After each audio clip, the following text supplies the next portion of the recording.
दोस्तों, भले ही Bruce Lee की मौत 32 साल की उम्र में हो गई हो, लेकिन इन 32 सालों में उन्होंने कामयाबी के वो झंडे गाड़े जो शायद ही आज कोई दूसरा इंसान गाड़ सकता है।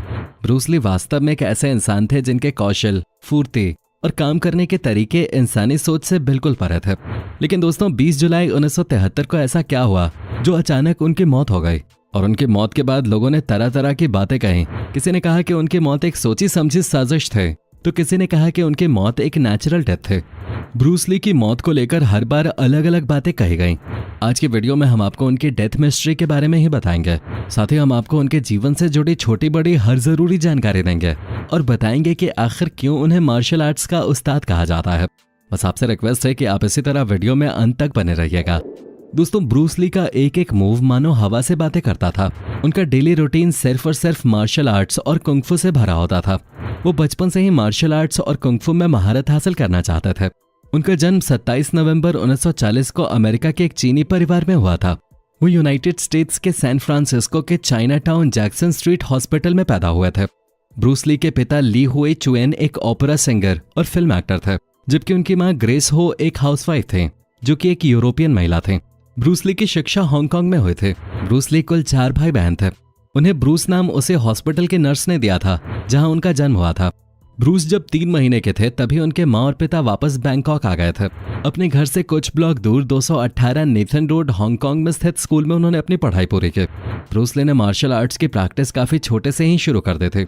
उसका एक सबसे बड़ा कारण यह था कि जिस जगह पर ब्रूस और उनका परिवार रहता था वहां पर लोकल गली के लड़के काफी मारपीट किया करते थे।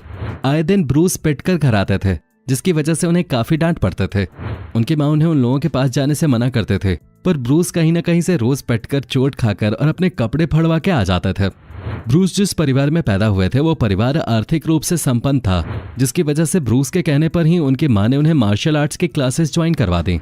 और कुछ ही दिनों में जब वो मार्शल आर्ट्स सीख गए तब वो वापस उन्हें लोकल लड़कों से लड़ाई करके उन्हें मार पीट कर चले आए। ऐसा फिर डेली होने लगा कि ब्रूस अपनी क्लास से आते वक्त उन लड़कों को पीट कर चले आते थे। जब ये चीजें ज्यादा बढ़ गईं और इन सब की शिकायत ब्रूस की मां को मिले तो ब्रूस की मां ने ब्रूस को काफी डांटा और समझाया, पर ब्रूस कहाँ मानने वाले थे। उनकी लड़ाइयां बंद नहीं हुई। धीरे धीरे लड़ाइयां बढ़ने लगी, जिससे उनकी दुश्मनी भी बढ़ने लगे। और फिर एक दिन ब्रूस के घर पुलिस आई और उनकी मां से बात की, जिसके बाद ब्रूस की मां ने उन्हें वापस चाइना टाउन अमेरिका भेज दिया जहां उनका जन्म हुआ था। ब्रूस के पिता जो कि एक एक्टर कम सिंगर थे, वो फिल्मी दुनिया से जुड़े हुए थे और इसी कारण उनके फिल्मी दुनिया में काफी ज्यादा संपर्क थे, जिसकी वजह से ब्रूस बचपन से ही बतौर चाइल्ड एक्टर के रूप में फिल्मों में छोटे मोटे रोल्स में दिखने लगे। साल 1946 में ब्रूस कुल 20 फिल्मों में बाल कलाकार के तौर पर काम कर चुके थे। उन्होंने डांस भी सीखे और हांगकांग के चाचा कॉम्पिटिशन को भी जीता था। उन्हें उनकी कविताओं के लिए भी जाना जाता है। ब्रूस पढ़ाई में बिल्कुल अच्छे नहीं थे। उन्हें पढ़ाई में कोई खास रुचि भी नहीं थे। उन्हें बचपन से ही मार्शल आर्ट्स का काफी शौक था। ब्रूस ने अपनी तेज तर्रार फुर्ती से काफी सारी चैंपियनशिप्स जीते थे। उनकी तेजी का अंदाजा उस वक्त लगाया गया जब 1962 में ब्रूस ली ने एक फाइट के दौरान अपने विपक्षी पर एक के बाद एक ताबड़तोड़ 15 पंच और एक किक जड़ दे। ये कारनामा ब्रूस ली ने महज 11 सेकेंड्स के अंदर किया था। ब्रूस ली की तेजी आम इंसानों से कहीं ज्यादा थे। उनके किक की रफ्तार इतनी तेज थे कि एक फिल्म के शूटिंग के दौरान उनके एक शूट को 34 फ्रेम धीरे करना पड़ता था, ताकि दर्शकों को यह महसूस ना हो कि वो नकली एक्टिंग कर रहे हैं, क्योंकि एक आम इंसान के लिए इतनी तेजी से पंच या किक मारना मुमकिन ही नहीं था। दोस्तों, साल 1964 में जब वो महज 24 साल के थे, उस दौरान उन्होंने 1964 में लॉन्ग बीच कराटे टूर्नामेंट में पार्टिसिपेट किया और अपने अद्भुत प्रदर्शन से खूब तारीफें बटोरे।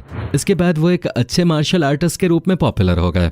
साल 1959 से 1964 तक उन्होंने एक के बाद एक फिल्में की, लेकिन इसी दौरान उन्होंने एक्टिंग को कम करके अपना सारा ध्यान मार्शल आर्ट्स पे लगा दिया। एक तरह से उन्होंने मार्शल आर्ट को ही अपना पेशा बना लिया। हालांकि वो इस दौरान कॉलेज भी कर रहे थे, लेकिन वो सिर्फ एक नाम मात्र का ही कॉलेज था जहां वो बहुत कम ही जाते थे। पढ़ाई के दौरान ही उनकी मुलाकात लिंडा एमरी से हुई, जिसके साथ सन 1964 में वो शादी के बंधन में बंध गए। लिंडा एमरी से उनके 2 बच्चे हुए, जिसमें एक लड़का जिसका नाम ब्रैंडन ली और एक लड़की जिसका नाम शैनन ली है। शादी के बाद भी उन्होंने अपना पूरा फोकस मार्शल आर्ट पे ही दिया और जल्द ही वो कुंग-फू के शिक्षक बन गए। इसी दौरान उन्होंने वॉशिंगटन में सियाटल नाम की जगह पे अपना खुद का एक मार्शल आर्ट स्कूल खोला, जिसका नाम the Jun Fan kung fu institute था। इसी साल यानी कि 1964 में ही ओकलैंड के एक प्रसिद्ध मार्शल आर्ट प्रशिक्षक जेम्स ली के साथ उनकी दोस्ती हुई। दोनों ने साथ मिलकर उसी शहर में एक और स्कूल खोला, जिसका नाम भी उन्होंने the Jun Fan kung fu institute ही रखा। सन 1964 में जब ब्रूस ने लॉन्ग बीच कराटे टूर्नामेंट में हिस्सा लिया, तब वहां उन्हें उनके 2 फिंगर पुशअप और 1 इंच पंच ने लोकप्रिय बना दिया था। यहाँ उनकी मुलाकात ताइक्वांडो मास्टर झुन री से हुई। दोनों की मुलाकात जल्द ही दोस्ती में बदल गई और दोनों कलाकारों के लिए दोस्ती मानो सोने पे सुहागा वाली रहे। इसके बाद साल 1967 के एक इवेंट में ब्रूस ली ने बहुत ही अच्छा प्रदर्शन किया। इस बीच उनका एक personal match Wong Jack Man के साथ हुआ, जो कि वो जीत गए। लॉन्ग बीच कराटे टूर्नामेंट में उनके असाधारण प्रदर्शन के चलते उन्हें हॉलीवुड से ऑफर आने लगे। इसी दौरान उन्होंने द ग्रीन हॉर्नेट नाम के शो में काम किया। इस शो की शुरुआत सन 1966 में हुई और सन 1967 तक इसका पहला सीजन चला। इन्होंने TV serial the green hornet में कुल 26 एपिसोड्स में काम किया। इसमें वो अपने एक्रोबैटिक्स और फाइटिंग स्टाइल का प्रदर्शन करते थे। ब्रूस ली ने आयरन साइड और लॉन्ग स्ट्रीट टीवी शोज में गेस्ट अपीयरेंसेस भी दी। इनके कुछ बॉक्स ऑफिस तोड़ देने वाली फिल्में जैसे कि फिस्ट ऑफ फ्यूरी और द बिग बॉस थी, जिसमें इन्होंने अपने जीत कुंडू की काबिलियत को भी बखूबी दिखाया था। सन 1972 में film the way of the dragon में एक लड़ाई के सीन के वो लेखक, निर्देशक, स्टार और कोरियोग्राफर सब थे। उसी साल इन्हें एक और फिल्म ऑफर हुई जिसका नाम एंटर द ड्रैगन था, जो कि उनके करियर की सबसे बड़ी फिल्म थी, क्योंकि इसको हांगकांग और हॉलीवुड के कई बड़े दिग्गज मेकर्स ने मिलकर बनाया था। दोस्तों, एक बार 10 मई 1973 को जब ब्रूस अपनी आने वाली फिल्म एंटर द ड्रैगन की डबिंग कर रहे थे, तभी वो अचानक गिर पड़े। सरदर्द और दौरों से गुजरने के बाद भी वो फिल्म एंटर द ड्रैगन की डबिंग कर रहे थे। उसी समय उन्हें हांगकांग के बैप्टिस्ट हॉस्पिटल में भर्ती कराया गया, जहां उनका सेरेब्रल एडिमा का इलाज किया गया।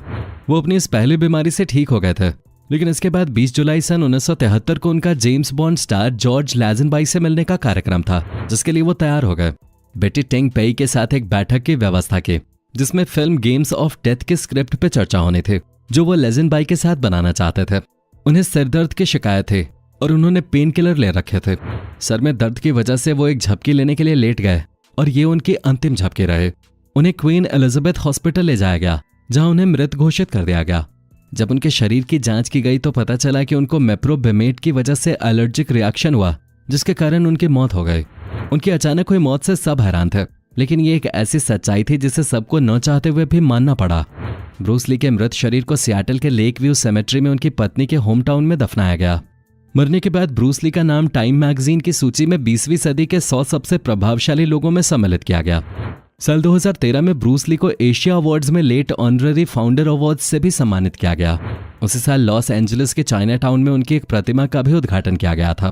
ये 7 फीट लंबी प्रतिमा चाइना के ग्वांगझोउ में बनाई गई थी। ब्रूस ली ने बहुत छोटे से उम्र में वो नाम और शोहरत कमा ली थे जो इंसान सिर्फ सोच ही सकता है। उन्होंने अपनी बेहतरीन एक्टिंग और अद्भुत मार्शल आर्ट्स की प्रतिभा से लाखों लोगों को अपना दीवाना बना लिया था। दोस्तों, ऐसे असाधारण कलाकार और मार्शल आर्ट्स स्पेशलिस्ट की 32 साल की उम्र में ही मृत्यु हो गई। ब्रूस ली की मौत रहस्यमयी परिस्थितियों में 20 जुलाई 1973 को हुई। मृत्यु के वक्त वो अपनी एक महिला मित्र के घर में अपनी आगामी फिल्म की योजना बना रहे थे। 3 सितंबर 1973 को हांगकांग की सरकार ने मौत के कारणों की सच्चाई जानने के लिए एक आयोग का गठन किया था, लेकिन आज तक ब्रूस ली की मौत की सच्चाई सामने नहीं आई। कई लोगों ने इस बात की भी आशंका जताई थी कि ईर्ष्यावश किसी ने उनकी हत्या कर दी थी, लेकिन सुशांत सिंह राजपूत केस की तरह इस केस में भी कुछ खास नहीं हुआ। खैर दोस्तों, आपको क्या लगता है? ब्रूस ली के बारे में आप क्या सोचते हैं? अपने सुझाव हमारे साथ कमेंट में जरूर शेयर करें और ऐसी इंटरेस्टिंग और यूजफुल वीडियोस के लिए इस चैनल को सब्सक्राइब करके बेल नोटिफिकेशन को भी जरूर ऑन कर लें। धन्यवाद।